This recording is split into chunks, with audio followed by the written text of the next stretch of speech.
Cory Eliason is out of the Crouch 11 sprint car, and we'll talk through the whole situation today, including the social media rumors about who might or might not be getting that ride. Plus a big late model win for Chris Madden and more. Let's go.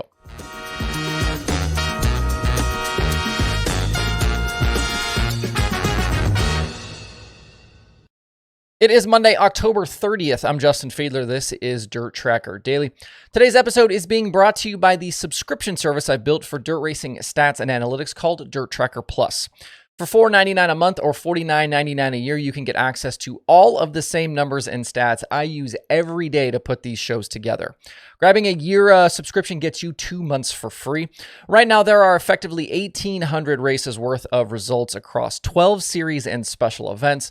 That includes both World of Outlaws series, Lucas, the All-Stars, all three USAC national divisions, the Chili Bowl, the ASCS, Extreme Outlaw Midgets, and High Limit.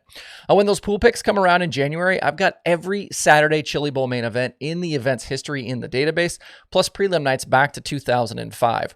Don't spend all day Googling, just hop over to DIRTRACKR.com. There are driver pages, series and year-by-year breakdowns, and added tools like driver side-by-side comparisons. If you want to know how many World of Outlaws features are one off the front row, that's in there. Who has the most top 10 feature finishes in a row right now with Lucas? Click on the Streakers tab. What is Justin Grant's average sprint car finish at Kokomo? You can find it easily with DIRTRACKR Plus. And as more races and stats get added over time, your subscription gets more valuable, and you can cancel whenever you want right from the billing page. To see more details and to sign up, visit DIRTRACKR.com/getplus. There's a link below in the video description as well, or click plus in the nav bar over at DIRTRACKR.com.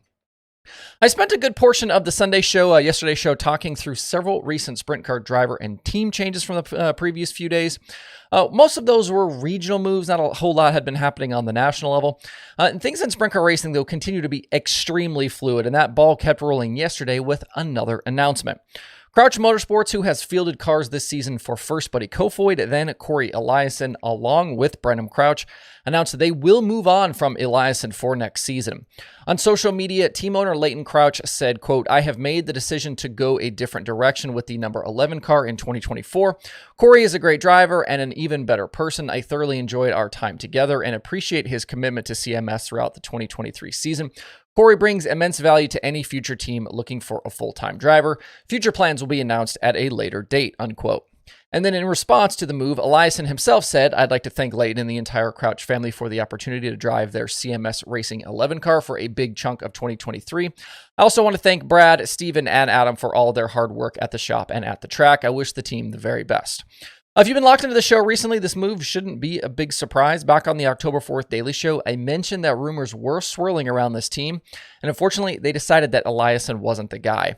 When Buddy Kofoid and the team split earlier this year, Eliason took over the 11 car on May 10th at Lincoln Speedway after starting the year with Bernie and the Indy Race Part 71.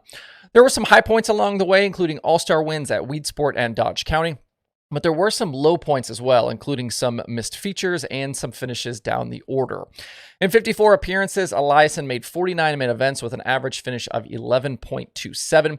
He had the 2 wins, he had 12 top 5s and 26 top 10s. He finished the year strong. He had a top 5 at Devil's Bowl, but before that had finished 17th or worse in 4 of his previous 5 races. Leighton Crouch seems to want a team that contends seriously with a touring series like the Outlaws. And there just wasn't enough consistency with that team to make that happen. We know, that they had kind of initially planned before to try to go full-time with Buddy Kofoid, but that deal obviously went sideways earlier this year. Eliason only led laps once in an Outlaw show in the 11 car this season.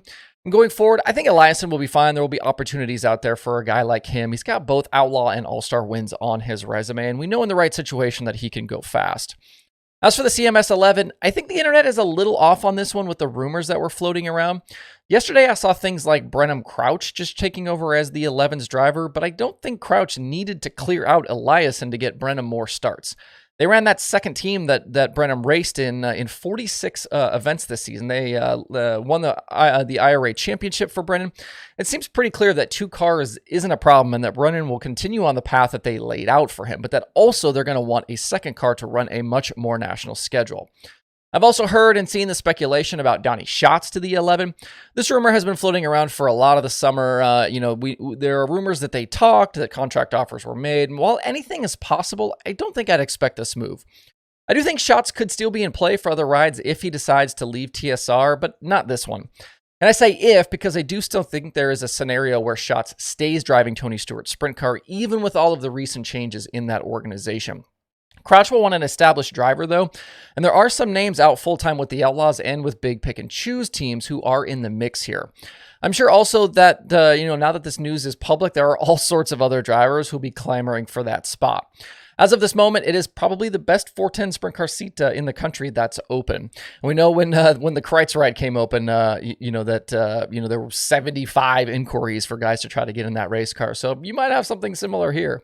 I'm a little surprised this move happened before World Finals, but, it shouldn't be, shocking that they decide to make the move. If they weren't going to World Finals anyway, that's not a big shock. But more moves here are coming for sure in sprint car racing, especially once the Outlaw season finishes up after Saturday night. I think this will continue to be a very active offseason in the sprint car world with this kind of mix of driver moves and the addition of that full season national high limit schedule coming for 2024. A lot more stuff here still to come in sprint car racing. At East Alabama last night, Chris Madden put on a dominating performance in the National 100. He started outside front row, led all 100 laps to win the event for the third time in his career. The win was worth a very nice $49,000. He topped Jimmy Owens and Kyle Bronson in the final rundown. Brandon Overton started third in that one. He ran as high as second, but ended up 10th at the end after a late flat tire derailed his night. The Hunt the Front Series sanctioned the National 100, but it was not part of their championship season. The series has one race left in 2023. They are also sanctioning the Gobbler at Duck River on November 18th. It's also a non-points event. Looking ahead in dirt late model racing, there's a 7,500 to win show tomorrow night at Cherokee Speedway in South Carolina, actually not super far from where I sit right now, that I'm sure will probably draw some national level teams who will kind of be in the Charlotte area. There are some rain chances for tomorrow though, so be mindful of that if you're trying to head to Cherokee. There's also there's also a 410 sprint car race at that program as well. And then Wednesday, things get rolling at the dirt track at Charlotte for World Finals. That runs through Saturday night. World Finals is 4 days again this year, but only 3 will feature main events. That Wednesday night program is just hot laps and qualifying for all 3 series. Racing doesn't actually start until Thursday. That's it for the show today. Head over to DIRTRACKR.com, see all of the dirt racing things. There's news, there's stats, there's the streaming schedule, and a whole lot more over there. It's a good thing to make for your daily internet stops. Hope you guys have a great Monday out there. We'll see you right back here tomorrow.